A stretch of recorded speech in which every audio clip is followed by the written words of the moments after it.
Bismillahirrahmanirrahim. Subhanaka la ilma lana illa ma 'allamtana innaka antal alimul hakim. Allahumma shalli wa sallim ala sayyidina Muhammad wa ala alihi wa sahbihi ajmain. Amma ba'du. Yang sangat saya hormati Dekan Fakultas Kedokteran UGM, juga tri dari Profesor Zaini, Profesor Ova Amelia, yang terhormat Dr. Neni, Dr. Profesor Dr. Madarina Zulia, dan semua yang hadir, termasuk teman kami Dr. Zulfikar, semua teman-teman kru, semua yang dari UGM, semua pendengar yang sangat saya hormati. Saya tidak akan cerita tentang perspektif kesehatan karena ini wilayah yang menangani kesehatan, mereka lebih spesifik, lebih tahu. Tapi saya akan cerita tentang sejarah kurban. Saya masih ingat pesanan Pak Zaini, berkali-kali beliau bilang saya, agama yang masuk negara nggak konflik itu diantaranya paling spesial itu Indonesia, karena para wali ini mendampingi kultur daerahnya tapi tidak benturan. Misalnya kalau orang Jawa dulu pakai sesajen di sawah-sawah, katanya dimakan penunggunya. Ya penunggunya sawah itu kalau dulu ya pikirannya itu makhluk gaib. Di era modern ya penunggunya itu ya kambing, ayam itu. Jadi ya memang yang makan itu akhirnya. Tapi dulu itu aneh, diistilahkan dimakan penunggunya. Kalimat penunggu itu apa ya gak jelas, apa dengan tanda petik, apa penunggu betul gak jelas. Wali-wali datang tidak mengkafirkan itu, tapi terus dirubah jadi sedekah ke tetangga-tangga. Jadi kultur itu nggak dilawan, tapi cukup diubah. Jadi makan di demit menjadi sedekah ke tetangga. Nah, cerita kurban juga seperti itu. Dulu tokoh-tokoh Quraisy, penunggu Ka'bah, itu dulu sudah ndak tauhid, sudah musyrik kalau dalam bahasa agama. Itu di mana-mana termasuk kebutuhan pokok manusia itu kalau kumpul-kumpul tuh makan-makan. Itu mulai dulu. Terus korbannya itu ya pasti perempuan mulai dulu. Jadi hanya bagian masak, boleh makan nanti ngenteni luyan itu, ngenteni bekas-bekasnya. Sehingga yang nyortir Abu Jahal CS itu. Jadi yang kurban harus hewannya bagus, spesial, bahkan nggak boleh dikawinkan. Hewan yang mau dikorbankan itu nggak boleh dikawinkan, nggak boleh pernah dikendarai, nggak boleh pernah dipakai bajak sawah dan sebagainya. Semuanya serba spesial. Nanti dikorbankan di Ka'bah, yang dijual Ka'bah. Nah pertanyaannya, Ka'bah ini nggak pemakan daging, yang untung ya ketua-ketuanya ini, karena Ka'bah ada tuyan daging. Dan itu ya di atas namakan Allah, ini demi taqarrub ilallah, demi itu. Sehingga mereka bilang wa qalu hadhihi an'amu wa harsun hijrul la yat'amuha illa man nasa'u bi sa'mihim. Ini hewan kurban harus spesial dan yang berhak makan hanya orang-orang spesial, yaitu para penunggu Ka'bah, para sadanatul bait. Tapi karena mereka sudah tidak benar, tidak jujur, Islam mau merubah tradisi itu. Tapi kalau tradisi itu dirubah, maka Islam akan terkenal pelit, karena dari acara makan-makan menjadi tidak ada makan-makan. Jadi kadang kebenaran itu harus diganti dengan sesuatu yang tidak ekstrim, karena tadi dari acara makan-makan menjadi sama sekali nggak makan-makan, maka terus diganti oleh Islam dengan kalimat udhiyah, dengan kata kurban. Nah, kenapa itu harus terjadi? Karena kurban itu sebetulnya syariatnya Nabi Ibrahim, di mana orang Mekah itu memang turunan Nabi Ibrahim, sehingga sisa-sisa makan-makannya masih. Cuma mulai ada melenceng, ada sesajen, ada khurafat, ada bid'ah. Kemudian itu mulai masalah. Terus Rasulullah Muhammad SAW datang ingin benahi itu. Tapi yang dibenahi adalah menghilangkan kemusyrikannya, bukan makan-makannya. Akhirnya diganti oleh udhiyah.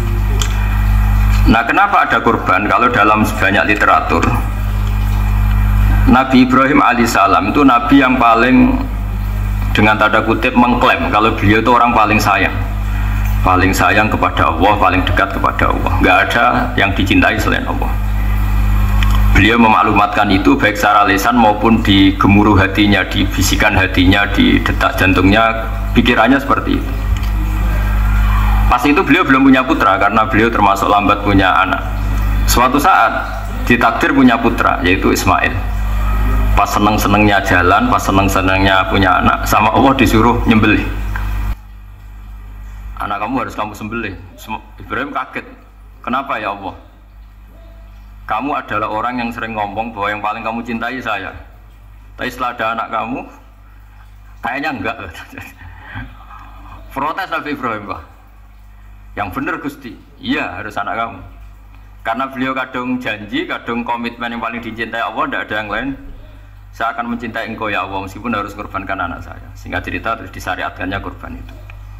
Ketika Nabi Ibrahim berkomitmen melaksanakan perintah itu, Ismail juga mau nurut, bersama Allah diganti oleh hewan kurban yang bernama kambing. Sehingga versi cerita itu bahwa Allah akan maklumi ketika orang mencintai Allah secara serius, bersamaan dengan itu orang juga mencintai anaknya dengan proporsi masing-masing. Itu di khazanah-khazanah yang saya baca. Versi kedua,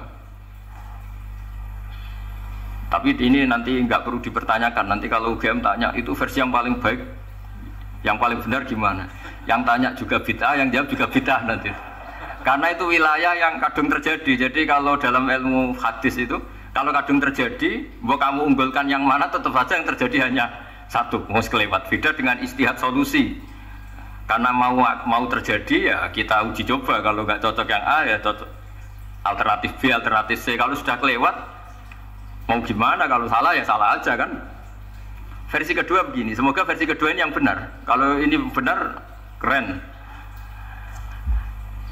Nabi Ibrahim itu memaklumatkan diri. Kalau dalam bahasa Arab itu iddia itu mengklaim bahwa dia adalah orang yang paling sayang terhadap makhluk Allah, semua hamba Allah. Terus beliau diterbangkan ke langit. Ya karena UGM ini lembaga akademik, nanti saya baca teksnya. Kalau bahasa Arabnya itu takbirnya. Diterbangkan ke langit, ke alam malakut. Ya tidak usah ditanyakan, tanya terbang gimana, ribet nanti itu. Setelah diterbangkan di langit, wa kadzalika nuri Ibrahim malakutas samawati wal ardh, diperkenalkan alam langit, terus dipertontonkan. Itu ada sekian hamba Allah yang nyabu, yang ngefly, yang dugem, pokoknya yang maksiat-maksiat itu. Ibrahim ditanya sama Allah, gimana itu mereka menurut kamu? Damirhum, habisi saja Allah. Mereka makan rezekimu, hidup di bumimu, tapi mereka tidak mengindahkan engkau, matikan saja. Sama Allah diturutin. Jalan-jalan lagi sampai 3 kali peristiwa tempat-tempat maksiat itu dihabisin sama Nabi Ibrahim. Beliau minta sama Allah supaya itu dihabisin. Singkat cerita, terus beliau diturunkan sama Allah. Setelah diturunkan, ya Allah tidak jawab, tidak apa. Allah itu punya sunnah, punya tradisi, dengan nabinya itu tidak jawab. Suatu saat Nabi Ibrahim disuruh bunuh anaknya, disuruh nyembelih. Protes kan? Huwa samrotu fuadi. Ini kekasih saya, putra saya, kenapa engkau nyuruh membunuh? Terus kata Allah, kamu tidak ingat di malam kamu saya mi'rajkan melihat hamba-hambaku, dan itu yang bikin aku, dan saya cinta sama mereka yang bikin saya. Kamu enak saja minta dibunuh. Sengkirian gantian saya yang minta, kamu tidak nurutin gitu. Kamu pas minta saya tidak tak pikir, langsung tak turutin. Kenapa saya yang sekarang minta kamu mikir gitu? Tapi huwa samrotu fuadi, itu buah hati saya. Dan memangnya makhluk-makhluk itu makhluk siapa? Saya yang bikin, kamu enak saja nyuruh bunuh. Nah semenjak itu jadi kearifan kita. Makanya Mbak Ova ini kalau guyonan di dunia kiai, kalau ada majikan bentak pembantunya yang salah meletakkan piring atau gelas, pasti cara berpikir mesti pembantunya ada cantik. Karena kalau salah tok kok dia cantik, itu mesti mikir. Nggak bisa orang bentak orang cantik gitu. Jadi sama, misalnya saya janjian sama Gus Fikar ya. Janjian, Gus datang hari Senin gini-gini, ternyata beliau nggak datang. Kalau saya tidak punya hutang, tidak atasan saya pasti marah, sudah janji kok gini-gini. Saya bisa marah itu sebetulnya sebabnya itu 2. Saya kecewa dan dia tidak punya jasa. Tapi yang diomongkan hanya, wah semua kamu khulful wa'di apa? Nggak tepat. Coba kalau ini atasan saya jadi dosen karena beliau misalnya, saya punya utang beliau, mbok nyulayani janji apa kan? Nggih betul nopo-nopo. Sama. Ada majikan mencintai pembantunya karena sangat cantik, mana ada mencahno piring, omahe dirubah, no itu tidak apa-apa gitu kan. Sama. Makanya ada guyonan di dunia kiai itu, ada anak perempuan kan nggak lazim ya perempuan pakai GL Pro kalau dulu, mungkin sekarang pakai Ninja, pakai celana jin. Sopo itu ngeluput suwo itu? Siapa itu perempuan kok gitu? Ini ponakane jenengan Mbah, astagfirullah, muga-muga pangeran nyepuro. Jadi langsung rubah dari maksudkan menjadi ndak karena keluarga. Nah, jangan-jangan kebencian kita pada maksiat itu oke, kita wajib benci maksiat, tapi tetap ada catatannya. Plus yang maksiat itu tidak orang yang terkait dengan kita. Coba kalau yang maksiat itu orang yang terkait dengan kita, itu anak kita, ponakan kita, mungkin istri kita, paling mintanya ya Allah ampuni, ampuni. Sama-sama maksiat, yang satu minta dihabisin, yang satu kita minta diampuni. Fair gak kita sebagai manusia? Tidak fair. Tidak fair. Nah, ya gak fair ya. Apa ya fair? Iya. Makanya kalau ada guyonan, ya itu tadi, ada supir salah dimarahin, pasti supir ini belum pegang rahasia.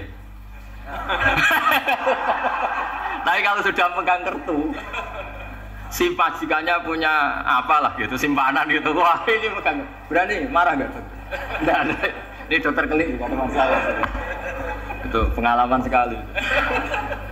Jadi itu guyonan kiai. Makanya jadi manusia itu nggak pernah adil sebenarnya. Makanya Allah pernah mensifati manusia itu bakanal insanu zaluman jahula. Manusia itu sangat zalim dan sangat bodoh. Kalau misalnya jenengan tanya, orang soleh pun itu gimana? Orang soleh asal manusia tidak nabi, itu ya mesti ada zalimnya.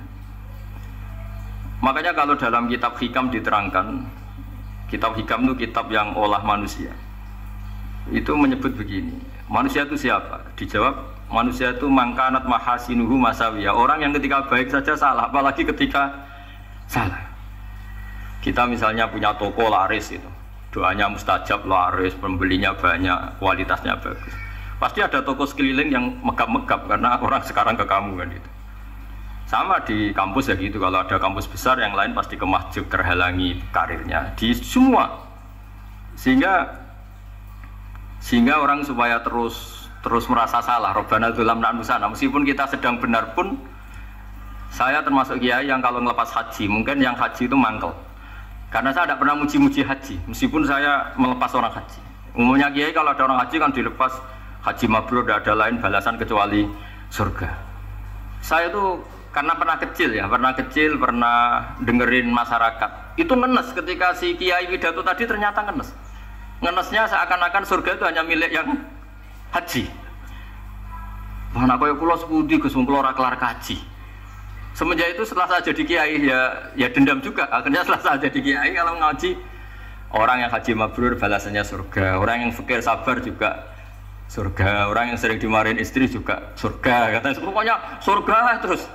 Sampai yang mau haji itu Gus gimana kok bahas kita kok sama dengan mereka? Ya karena saya ada ulama pesanan kata gitu. Jadi artinya gini. Ketika Anda muji ibadah haji, jangan kira yang ngenes tidak banyak, yang ngeluh juga banyak, karena mereka ada jatuh gak mampu haji. Itu hebatnya Islam. Islam juga datang dengan solusi-solusi, misalnya Jumatan itu hajinya orang miskin, orang yang ingat Allah mulai subuh sampai matahari terbit juga sama dengan umroh. Jadi karena tidak semua orang itu mampu haji. Jadi itu Islam. Jadi nanti tak bacakan, jadi versi kedua itu Nabi Ibrahim diperingatkan Allah bahwa tidak seperti itu cara mengelola hambaku. Nah, Islam ini kata Allah anit tabi' millata Ibrahim hanifa. Referensinya Islam, mentornya Islam itu Nabi Ibrahim. Sehingga kita alhamdulillah punya sejarah wali songo. Saya punya orang tua Kiai Nur Salim itu sayang sekali sama umat, Mbah Mun juga gitu. Saya sama Profesor Zaini itu sudah mulai tahun 2000 terus tiap hari ketemu juga nggak pernah kecewa. Beliau itu pernah disalahpahami, mungkin Bu Ova belum dengar ini. Pernah disalahpahami karena beliau itu tangan kanannya kan agak kuat. Jadi kalau ngambil papa itu pakai tangan kiri.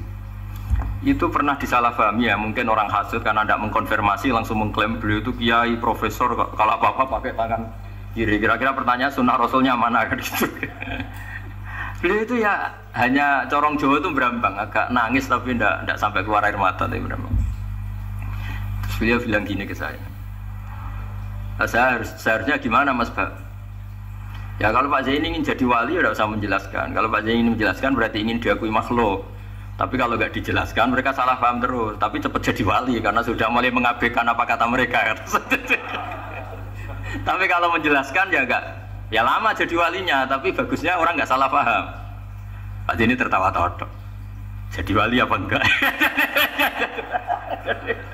Jadi saya tuh lama sekali sekamar dengan beliau ada di badan wakaf ya Mas Fajar ya. Badan wakaf yang atas itu kan dulu tempatnya Pak Rektor kan kosong. Oleh itu kita tempati sama Pak Zaini bertahun-tahun tiap hari diskusi. Dan nggak pernah ceritanya beliau itu penting karena seneng guyon. Memang khasnya ulama itu seneng guyon. Kemarin saya ketemu Pak Kures, beliau cerita saya ini punya idola Gus Pak. Kalau manggil saya Gus kadang ya Pak.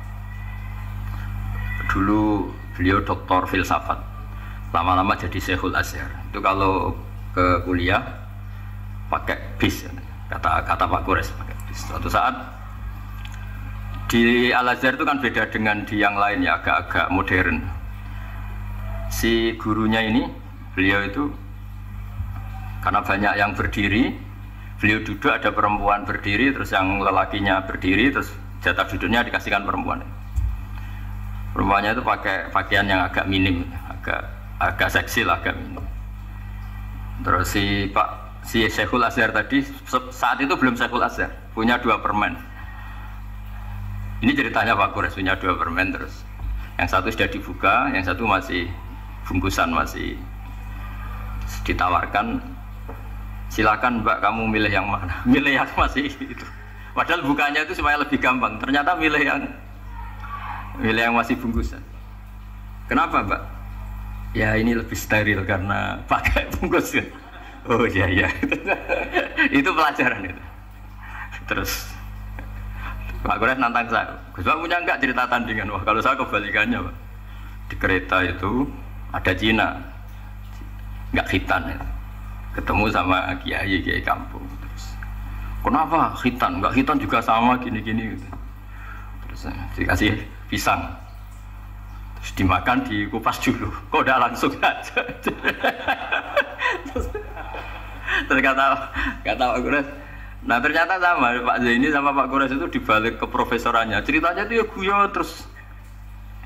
Karena memang agama ini itu kalau masalah kebenaran itu serius, tapi dibalik kebenaran ini yang perlu dicatat oleh semua yang mencintai agama ini, bahwa Allah itu tidak butuh taat kita, dan Allah tidak akan gagal sebagai Tuhan karena maksiat kita. La tanfa'uhu ta'atuhum wa la tadurruhu maksiatuhum. Allah tidak akan ngefek ketika semua orang taat ya gak ngefek, semua orang maksiat juga gak ngefek. Karena Allah ini zat yang punya eksistensi sejati, sehingga hubungan kita dengan Allah itu tidak ngefek ke Allah, tapi ke kita sendiri.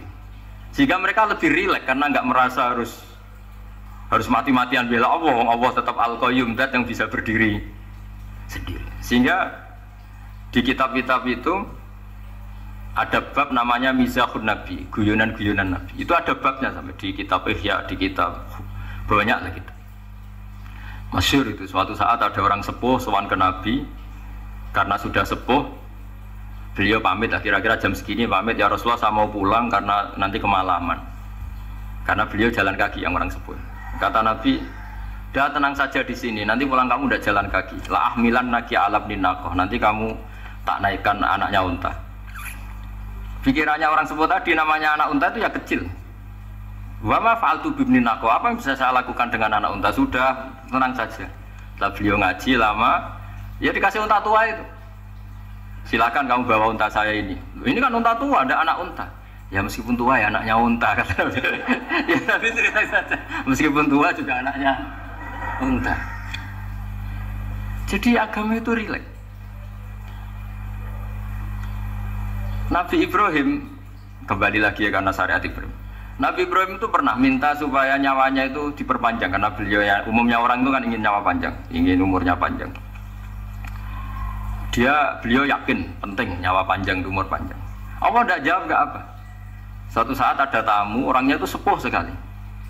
Nabi Ibrahim karena orang yang sangat menghormati tamu dikasih kurma, apa itu? Anggur. Itu setiap dimakan dikunyah, meler lagi keluar.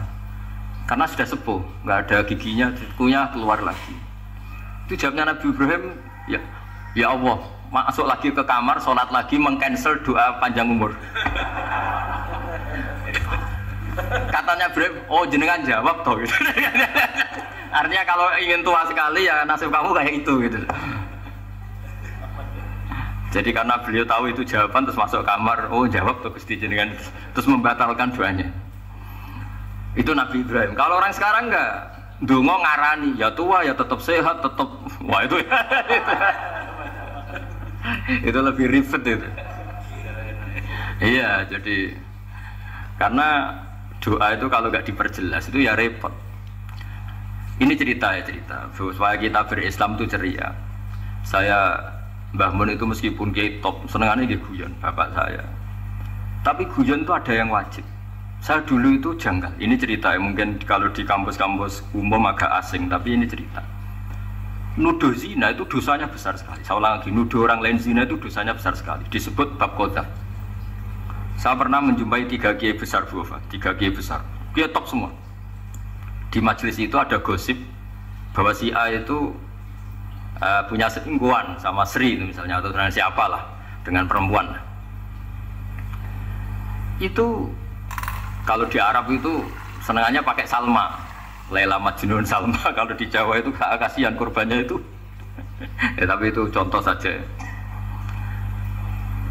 Itu si Kiai 3 tadi gak ngefek, malah tanya gini, loh apa perempuannya cantik? Wah cantik sekali Mbak. Cantiknya sampai kayak apa? Malah bicara cantiknya perempuan. Saya itu ya pertama iskal. Ini Kiai kok bakas orang apa? Cantik. Orang ayu.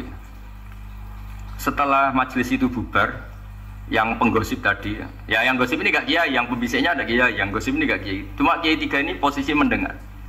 Tapi malah tanya cantiknya tadi. Sehingga cerita setelah orang itu pulang bilang gini, Gus. Itu kalau saya bilang iya dengan gosip itu, saya ikut qadzaf, saya ikut menuduh orang lain zina. Itu dosa besar. Selain itu saya kiai, kalau saya bilang iya dianggap membenarkan. Maka untuk mengalihkan nggak bicara nuduh, jadi guyon tadi. Jadi guyonnya itu, karena kalau kita tadi bilang iya, artinya mengiyakan. Dan itu artinya qadzaf, punya dosa besar karena nuduh orang lain zina. Diperparah dia kiai besar, kan orang menjadi percaya karena yang ngomong bukan penggosip lagi, tapi ya.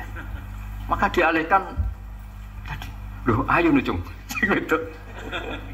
sampai segitunya kearifan. Sehingga dulu ketika Ma'is itu seorang sahabat yang pernah salah besar. Itu Nabi ketika beliau ada gosip salah gitu ya, Nabi masih jangan-jangan kamu hanya mimpi Jung, jangan-jangan kamu hanya megang tapi tidak sampai zina. Sampai terakhir Nabi tanya, afi aplikasiun, jangan-jangan otak kamu ini sudah agak error. Saking tidak inginnya Nabi mempercayai hal-hal seperti itu. Nah problem kita di zaman sekarang justru kadang nyari-nyari supaya tahu buktinya. Yang dulu para orang soleh menghindari bukti itu supaya nggak suudzon, sekarang orang mencari-cari bukti. Padahal itu dilarang, wala tajassasu, orang nggak boleh mencari-cari kesalahan orang lain. Nah itu kearifan yang saya dapatkan dari Bapak, dari Mbah Mun, dari Pak Zaini, dari Pak Gures. Mereka orang-orang yang luar biasa menghindari ngomong penting. Sekarang itu orang banyak yang sering ngomong penting, sebenarnya itu malah salah. Karena kalau ngomong penting itu vonis terhadap orang lain. Tapi kalau kamu rileks, tidak. Nabi dulu itu rileks sekali. Ketika beliau ngaji gini, terus ada pemuda lewat bawa cangkul mengabaikan pengajian Rasulullah. Banyak sahabat bilang, celaka orang itu, ada Nabi ngaji kok tidak ikut. Jawabannya Nabi unik. Jangan-jangan dia punya keluarga yang harus kerja, dan kalau harus kerja untuk nafkah keluarganya itu juga ibadah, itu ya sunnah saya. Jadi Nabi rileks saja, tidak tersinggung, tidak. Nah, kenapa kita butuh rileks? Karena kebenaran sekali dipaksakan itu jadinya benturan. Itu wali-wali Songo itu dulu sudah berpikir seperti itu. Sehingga Pak Zaini yang sering ngendikan sama saya, kita ini bisanya mengikuti Mas Bak, kalau manggil saya Mas, tidak bisa benturan. Sehingga tadi ada modifikasi dari sesajen menjadi sedekah, dari apa menjadi apa. Jadi tidak langsung benturan. Dan itu khazanahnya, bacaan-bacaannya banyak sekali, termasuk peristiwa udhiyah tadi. Jadi dulu kurban itu dipakai ajang orang-orang tokoh Quraisy supaya dapat daging yang bagus, di atas namakan Ka'bah. Jadi agama ini dijual mulai dulu. Sekunane kuno agama ini dijual. Dan agama mulai dulu yang prospek. Ka'bah itu bisa menyedot wisatawan berapa, wisata religi. Sehingga dulu ada Ka'bah tandingan, perhitungannya juga ekonomi. Jadi mulai dulu itu ya sudah seperti itu, mau apa memang Allah bikin dunia seperti ini.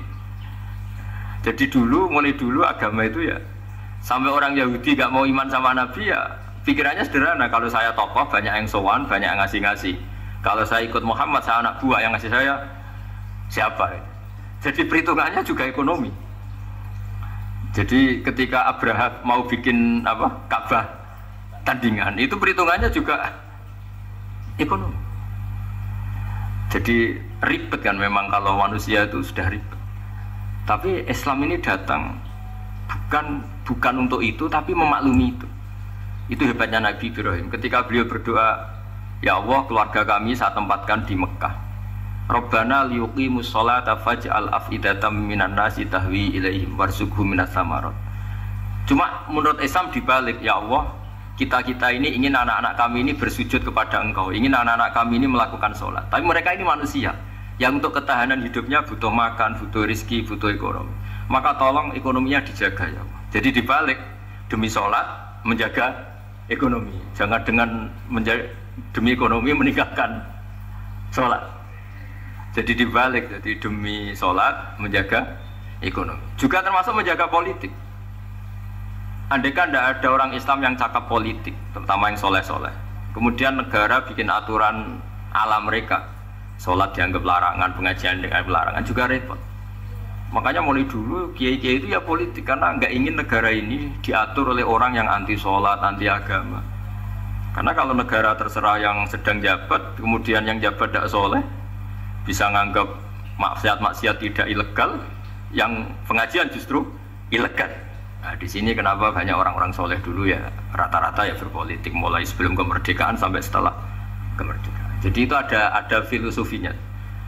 Nah, bahwa ada oknum-oknum yang tidak seperti itu ya monggo, itu oknum. Tapi sebetulnya awal-awalnya kenapa banyak orang soleh yang politik, karena nggak ingin negara ini dipimpin oleh orang-orang yang anti agama, anti kebaikan. Sehingga berkahnya apa? Berkahnya negara ini berkonstitusi secara Islami. Meskipun tidak negara Islam, tapi tadi hak asasi manusia terjaga, hak belajar, hak beragama, hak ibadah. Coba bayangkan kalau kita jadi korut, Korea Utara kan pusing. Jadi, nah itu uniknya, lagi-lagi ini cerita uniknya. Itu mulai dulu itu tidak ada benturan.